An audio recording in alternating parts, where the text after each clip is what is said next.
What's up, everyone? Welcome to Program Your Remote.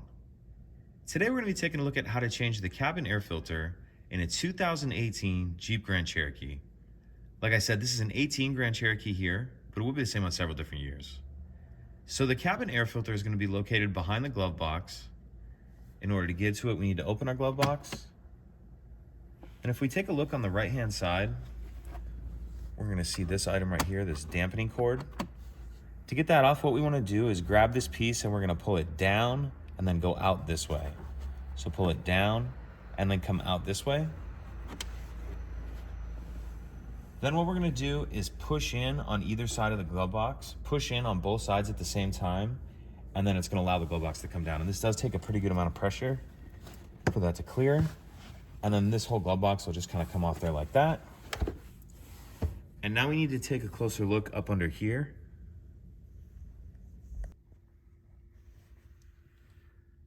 So we take a look under here.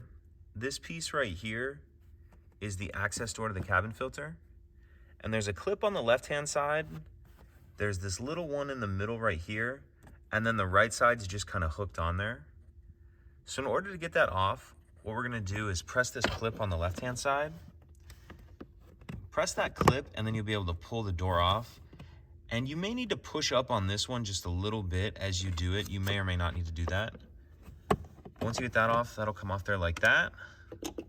And now we can see our cabin filter right here. I don't have this filter right now. I'm gonna have to come back to it. But when you do put yours in, just make sure you pay attention. This is an OEM filter and it just has these arrows that say down. So obviously you install it that way. On some of the aftermarket filters, yours may say airflow and down. Same thing, either way you want that airflow going down or just with the filter saying down like that. Then once you have your new filter in there, you reverse everything we just did to close it up. Throw that access door back on. Put the glove box back on here. One thing I will point out is when you put your glove box back on, you'll just kind of line those little hooks on like that and make sure that's clipped all the way on there.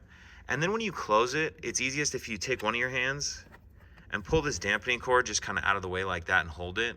And then push the glove box up, and then you can come over here and reattach that dampening cord. So it's really not too difficult. If you have any questions, please let me know. If you could take a second to like and subscribe, it helps us out, and I'd appreciate it. Thank you.